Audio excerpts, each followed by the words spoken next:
Hey guys, Dalek44 here. I need no introduction, but I got one anyway. And I'm going to bring you another toy review since I haven't done one since last year. You know, the last ones I've done, well, the only ones I've done were on the Mighty Morphin Power Rangers Lord Zed and Rita Repulsa figures. But this time I'm going to bring you a review of the Thomas & Friends Take and Play Big City Engine. Even though I don't really collect take and play models, I do quite like the packaging here. We got Thomas, James and Percy up here, and die-cast metal of course. And over on this side is the Thomas & Friends logo with the take and play logo of course. And from looking at the Big City Engine from the packaging, it looks really good. There's quite a lot of detail on him here, as you can see. And on the bottom here you can see his label, Big City Engine of course, because they never actually revealed his name in the book. And over here there's a really nicely done picture of him. Look at his grumpy face. Kind of reminds me of my brother on a grumpy day. Yeah. And if we look at the back of the packaging, there's the 7 of the main engines at Timothy Sheds. Obviously Toby's not there because he has his own shed at Owlsdale End.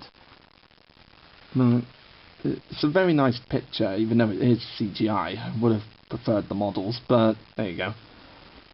Explore the world of Thomas and Friends, or Thomas the Tank Engine and Friends, as it should be called. There's all the engines from Henry, Edward, Percy, Thomas, James, Emily and Gordon. And little instructions here, like how magnetic they are, and warning, contains small parts. No shit. Right. And I love this little bit down here, it makes me laugh. This product may contain magnets. Well, obviously it does, because they show a picture of it on the other side. Do not use around items that are sensitive to or attracted by magnetic fields. So basically you can't put this model anywhere near anything that's made of metal. Well, except for the other things that it couples to, of course. That's a no-brainer. Well, now that we've got the packaging out of the way, let's have a look at the Big City Engine from the Railway Series story Gordon Goes Foreign. The Big City Engine from Gordon Goes Foreign is one of my favourite unnamed and one-off characters from the Railway Series, and the detail on the figure is really nice. If we just remove the engine from the tender a quick second, have a look at the details. And here we have his miserable looking face, and it does look very similar to the face they did in the book, and I do kind of wish they made the face from the book, but this is close enough. On the top there's a lot of good detail. There's like the funnel, his paint job, his dome, and I like the whistle there, it's really good.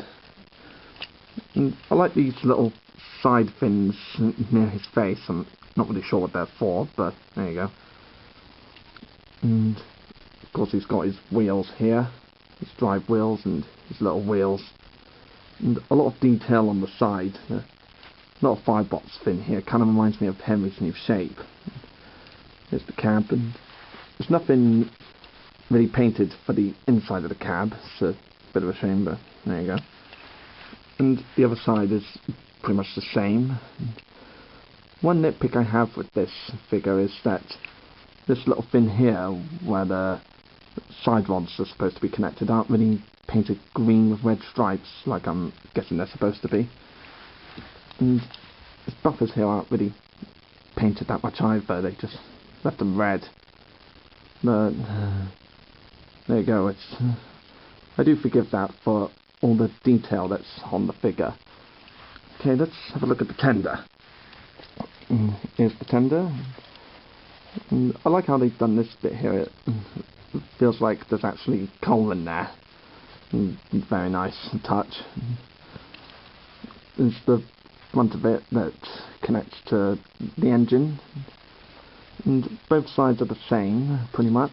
And they got BCE, which stands for Big City Engine, because he was never named in the book. And buffers aren't really painted here again, but again I can forgive that because of the detail. Let's connect the Big City Engine to his tender. Okay, there we go. And that's one Big City Engine from Gordon Goes Foreign. And here I've decided to put the Big City engine next to Gordon and Duck, because he did interact with those two characters in the original book. And of course these are the wooden railway models of Gordon and Duck, because I don't really collect take and play models, but I did make an exception for the Big City engine, since he was a Railway Series character, and a very nicely designed Railway Series character as well. So I made an exception with him because, yeah, he's an original Thomas character. And I was also inspired by Rosie the Cutie 1995 to get this model. I went to the West Somerset Railway yesterday and had a look in the station shop, and I saw him and thought I'm going to have him. Yeah, so thanks Kirsty for sort of inspiring me to get him. It was a well worth purchase, in my opinion. So if you're a Thomas the Tank Engine and Friends fan, or a Railway Series fan, or both, then I definitely recommend getting the Big City engine from Take and Play. He's a very nice model to add to your collection, and if I'm honest, I'm not really sure if I'm going to use him for any of my TTTE videos, just because he's not Wooden Railway, but you don't know, I may end up using him. Like, he could end up being like a background character or something, I don't know yet. But if I think of something for him, then you'll most probably see him in a TTTE episode or short. But we'll just have to wait and see, won't we? Well, that was my review on the Big City engine from Take and Play, and he's definitely a must-have for any Thomas fan and Railway Series fan, and fan of both. So if you're a fan of the TV series and the original books, then I definitely recommend getting this model. He's a great character to add to your collection. And yeah, that's all I've got to say for the model. So till next time, I'm Dalek44, and I'll see you later. Gordon was talking one day to one of these. "When I was young and green," he said, "I remember going to London. Do you know the place? The station's called King's Cross." "King's Cross?" snorted the engine. "London's Euston. Everybody knows that." "Rubbish," said Duck. "London's Paddington. I know. I worked there." They argued till they went to sleep. They argued when they woke up. They were still arguing when the other engine went away. "Stupid thing," said Gordon crossly. "I've no patience." "Stupid yourself," said Duck. "London's Paddington. Paddington, do you hear?" "Stop arguing," James broke in. "You make me tired. You're both agreed about something anyway." "What's that?"